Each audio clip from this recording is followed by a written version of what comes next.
Jumpa kembali di Sharing Firman. Hari ini, tema kita adalah Tuhan Yesus akan membuat semuanya berhasil. Boleh katakan amin? Amin. Saudara, setiap orang ingin berhasil dalam hidupnya, betul? Tidak ada yang menginginkan supaya hidupnya gagal. Itulah sebabnya orang sangat benci yang dengan namanya gagal. Tetapi, orang sangat gembira bila ia berhasil. Sehingga ada perbedaan psikologi antara orang yang gagal dan orang yang berhasil. Nah, dalam konteks Kristen, keberhasilan selalu dihubungkan dengan relasi antara orang Kristen dengan Tuhan Yesus. Ada amin. Keberhasilan dan kegagalan ditentukan oleh sikap seseorang terhadap Tuhan Yesus. Ada yang awalnya gagal, kemudian berhasil, dan sebaliknya. Oke, hari ini saya akan mengajak Bapak Ibu untuk baca firman Tuhan ini bersama-sama. Ayo kita buka Alkitab di Lukas 5 ayat pertama sampai ke-6. Pada suatu kali, Yesus berdiri di pantai Danau Genesaret. Sedang orang banyak mengerumuni dia, hendak mendengarkan firman Allah. Ia melihat dua perahu di tepi pantai. Nelayan-nelayannya telah turun dan sedang membasuh jalannya. Ia naik ke dalam salah satu perahu itu, yaitu perahu Simon, dan menyuruh dia supaya menolakkan perahunya sedikit jauh dari pantai. Lalu ia duduk dan mengajar orang banyak dari atas perahu. Setelah selesai berbicara, ia berkata kepada Simon, "Bertolaklah ke tempat yang dalam dan tebarkanlah jalamu untuk menangkap ikan." Simon menjawab, "Guru, telah sepanjang malam kami bekerja keras dan kami tidak menangkap apa-apa. Tetapi karena engkau menyuruhnya, aku akan menebarkan jala juga." Dan setelah mereka melakukannya, mereka menangkap sejumlah besar ikan, sehingga jala mereka mulai koyak. Saudara, seperti yang dialami oleh murid-murid Tuhan Yesus di Danau Genesaret.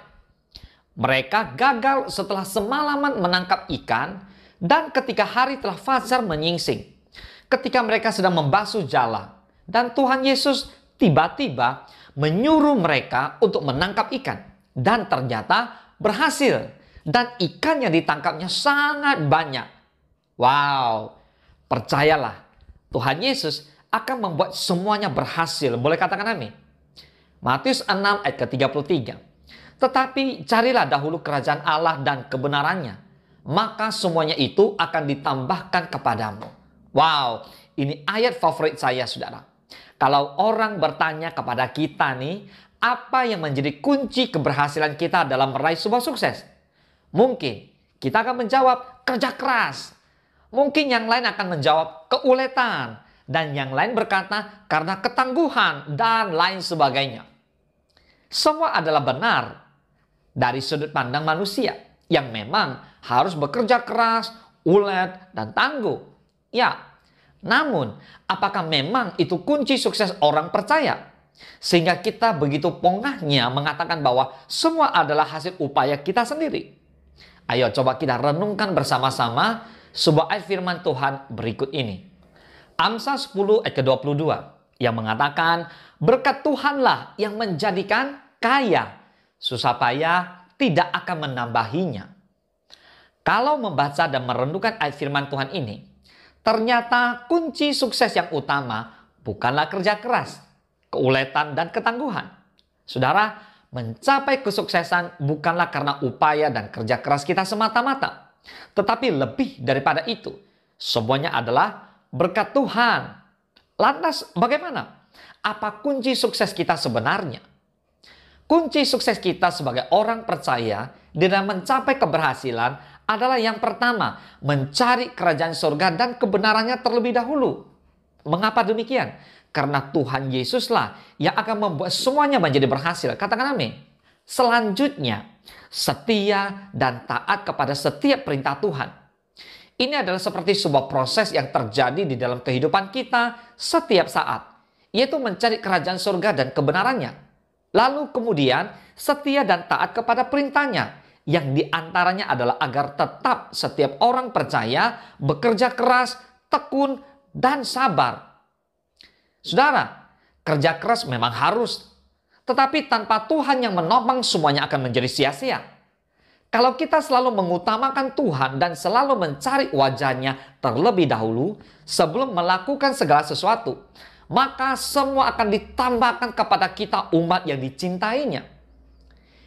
Pemazmur mengatakan di Mazmur 127 ayat pertama dan kedua, nyanyian ziarah Salomo, "Jikalau bukan Tuhan yang membangun rumah, sia-sialah usaha orang yang membangunnya.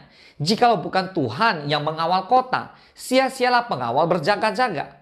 Sia-sialah kamu bangun pagi-pagi dan duduk-duduk sampai jauh malam, dan makan roti yang diperoleh dengan susah payah, sebab Ia memberikannya kepada yang dicintainya pada waktu tidur." Jadi saudara, betapa senang hati Tuhan terhadap umat-Nya yang setia dan taat, sehingga pada waktu tidur pun Tuhan akan memberikan berkat kepada umat-Nya. Kalau orang lain yang tidak mengandalkan Tuhan, Dia berikan berkat. Apalagi umat-Nya yang selalu mengandalkan Dia di dalam segala pekerjaan dan aktivitasnya. Cuma perbedaannya adalah umat yang mengandalkan Tuhan akan menerima berkat dengan cara Tuhan yang tidak masuk di akal. Dan orang yang di luar Tuhan akan menerima berkat dengan cara yang masuk akal. Ada amin? Inilah kunci sukses yang harus dipegang oleh umat Tuhan yang sebenarnya. Yaitu apa? Mencari kerajaan surga dan kebenarannya terlebih dahulu dengan setia dan taat. Sehingga semuanya akan ditambahkan kepada kita. Percayalah, jika kita sungguh-sungguh mengandalkan Tuhan Yesus, maka Tuhan Yesuslah yang akan membuat semuanya menjadi berhasil. Boleh katakan amin? Tuhan Yesus memberkati. Engkau sediakan hidangan di hadapan lawanku, Engkau mengurapi kepalaku dengan minyak baru kebajikan.